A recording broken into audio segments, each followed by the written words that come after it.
नमस्कार विद्यार्थी मित्रांनो, मी आज तुम्हाला प्रॅक्टिस सेट 1.1 क्लास 9चा प्रश्न पहिला सांगणार आहे. Question 1, write the following set in roster form. म्हणजे खालील दिलेले संच आपल्याला यादी पद्धतीने लिहायचे. आता त्यातलं पहिलं आहे set of even natural number. म्हणजे इव्हन म्हणजे सम नैसर्गिक संख्याचा संच लिहायचा आपल्याला. तर आता उत्तरामध्ये आपण आन्सरमध्ये आलो. ए त्याला सपोज केलं सेटला is equal to in curve bracket. तर या ठिकाणी जर पाहिलं आपण तर इव्हन नंबर कुठून सुरू होतात 2 पासून. 2 4 6 8 dash dash dash 2 4 6 8 dash dash dash infinite. आणि हे ठिकाणी ब्रॅकेट क्लोज करायचं.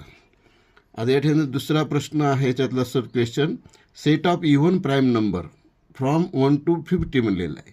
म्हणजे 1 ते 50 मधील सममूळ संख्याचा संच म्हणलेला आहे. तर या ठिकाणी लक्षात घ्यायचे 1 ते 50 असो किंवा कितीपर्यंत असो, सममूळ संख्या म्हटलं की फक्त एकच असते, ती असते 2. म्हणून या ठिकाणी आपण आन्सरमध्ये गेलो बी सेट सपोज केला आपण is equal to in bracket 2 bracket close. तिसरा क्वेश्चन आहे सेट ऑफ निगेटिव्ह इंटिगर्स. म्हणजे निगेटिव्ह म्हणजे ऋण पूर्णांकाचा संच लिहा म्हटलेला आहे. आपण ह्या आन्सरमध्ये सी सपोज केलेला आहे. तसं पूर्णांकाचा संच आयनं सपोज करा, पण इथं निगेटिव्ह फक्त असल्यामुळे आपण सी सपोज केलं आहे. आणि इन ब्रॅकेटमध्ये आपण ह्याला असं घेणार आहे डॅश डॅश डॅश -4 -3 -2 -1 अशा पद्धतीने. आणि चौथा प्रश्न आहे याच्यात sub question 7 basic sound of सारेगम. म्हणजे सूर लिहायचे आपल्याला. सारेगममधले 7 स्वर लिहायचे आपल्याला.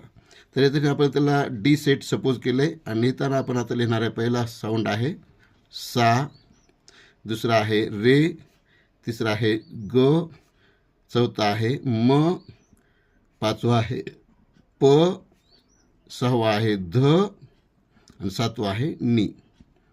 अशा सा रे ग म प ध नी अशा प्रकारे ब्रॅकेट क्लोज करायची.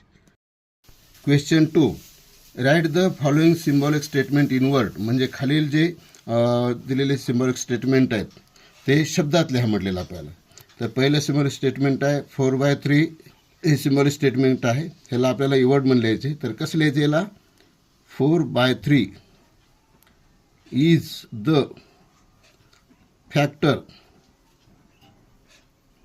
Of rational number.